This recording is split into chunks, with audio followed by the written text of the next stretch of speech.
अब मायका भूल जाओ। आज रत्ती की बहन रागिनी की शादी थी। रत्ती की हालत पिंजरे में कैद चिड़िया की तरह थी जो फड़फड़ा रही थी उड़ने के लिए पर उड़ नहीं सकती थी। उस दिन पहले शादी का कार्ड लेकर आए थे रत्ती के पिता, पर सासू माँ ने बाहर से ही भेज दिया, मिलने तक नहीं दिया। सासू माँ से रत्ती कहती, माँ जी बस एक दिन जाने दीजिए, मैं आ जाऊंगी। ये तो तेरी बहन को समझना चाहिए था। रवि से माफ़ी मांग ली होती तो सब ठीक होता। अब मायका भूल जाओ। माँ जी अगर गलती रागिनी की रहती तो मैं खुद उससे कहती माफ़ी मांगने को। जब तुमने खुद अपने लिए गड्ढा खोदा है तो मैं क्या कर सकती हूँ। उधर रागिनी फ़ोन कहकर कहती, दीदी अगर आप नहीं आई तो मैं शादी नहीं करूँगी। आपको आना है मेरी शादी में। जब से गई हो पराई हो गई हो। समझ नहीं आ रहा था रत्ती को कि वह क्या करे। रत्ती सोचते सोचते अतीत में चली जाती है। याद आता है उसको अपनी शादी का दिन। 2 साल पहले बड़े धूमधाम से रत्ती और विवेक की शादी हो रही थी, पर शादी में सासू माँ का भतीजा रवि रागिनी से भद्दा मजाक करता है, उसे टच करता है। बस गुस्से में रागिनी ने थप्पड़ जड़ दिया। रवि को अपनी बेइज्जती लगी और वहाँ से तुरंत घर आ गया। उसने आकर अपनी बुआ को बढ़ा चढ़ाकर बता दिया। सासू माँ भड़क गई और कहा, जब तक रागिनी मेरे भतीजे से माफ़ी नहीं मांगेगी तब तक वहाँ मेरे घर का कोई सदस्य नहीं जाएगा, और रत्ती भी इस घर की सदस्य है। यह नियम रत्ती पर भी लागू है। रत्ती के घर वालों ने रागिनी से कहा, रागिनी माफ़ी मांग लो बेटा, ससुराल की बात है।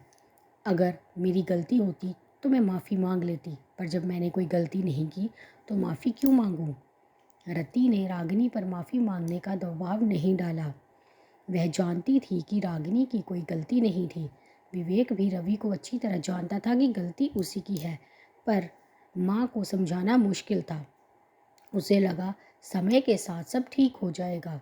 विवेक आज ऑफिस से जल्दी घर आ गया तो रत्ती को एक उम्मीद की किरण दिखी मायके जाने की। अरे बेटा इतनी जल्दी आ गया, रागिनी की आज शादी है। रत्ती तुम तैयार हो जाओ। रत्ती की आंखों से खुशी के आंसू छलकने लगे। ये क्या कह रहा है बेटा, तू अपने भाई की बेइज्जती भूल गया जो तू इसको लेकर जा रहा है। माँ मुझे अच्छी तरह याद है, अगर मैं होता रागिनी की जगह तो एक नहीं 2 थप्पड़ मारता। सारी फसाद की जड़ रवि था, ये आप अच्छी तरह जानती हैं। उसका तो नेचर ही है लड़कियों को ताड़ना और कमेंट पास करना। इसकी वजह से वह कई बार मार खा चुका है। फिर भी आप उसी के फेवर में थी क्योंकि वह लड़के वालों की तरफ से गया था। मुझे लगा समय के साथ आप समझ जाएंगी, पर आप तो अब भी उसी बात को लेकर पड़ी हुई हैं। देखा जाए तो माफ़ी रागिनी से रवि को मांगनी चाहिए, और अगर आज मैं रत्ती को रागिनी की शादी में नहीं ले गया तो मैं खुद को माफ़ नहीं कर पाऊँगा। सासू माँ चुप हो गई। उन्हें समझ आ गया था कि विवेक सही कह रहा था। रत्ती आज बहुत खुश थी। शादी के बाद पहली बार मायके जा रही थी, वो भी अपनी प्यारी बहना की शादी में। सासू माँ के पैर छुए तो सासू माँ ने रोका नहीं। रास्ते में विवेक ने कहा, मुझे माफ़ कर दो रत्ती, ये कदम मुझे बहुत पहले उठा लेना चाहिए था। मुझे लगा था माँ समझ जाएगी, पर ऐसा नहीं हुआ। आप माफ़ी मत मांगिए, जो जब लिखा रहता है तभी होता है। समझ लीजिए कि मेरा मायके जाना आज ही लिखा था। मायके पहुंचती है तो देखती है रागिनी रूठी बैठी है। माँ समझा रही है कि बेटा तैयार हो जाओ, बारात आने वाली है। मैंने कह दिया जब तक दीदी नहीं आएगी मैं शादी नहीं करूँगी। दरवाजे पर खड़ी रत्ती सुन रही थी। वो अंदर आ जाती है और कहती है, ये क्या रागिनी, बेचारे राहुल का तो सपना ही टूट जाएगा और इल्ज़ाम मेरे सर पर आएगा और कल के पेपर में छप जाएगा, दीदी शादी में नहीं आई तो बहन ने शादी से इनकार कर दिया। सब लोग हंसने लगते हैं। रागिनी रत्ती के गले लग जाती है। दीदी बहुत लेट कर दी आने में। कहा, देख अभी तेरी बारात नहीं आई है, अब चल मैं तुझे अपने हाथों से तैयार करूँगी।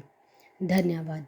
दोस्तों यदि आपको हमारी यह कहानी अच्छी लगी हो तो हमारे चैनल को लाइक, सब्सक्राइब और शेयर ज़रूर करें।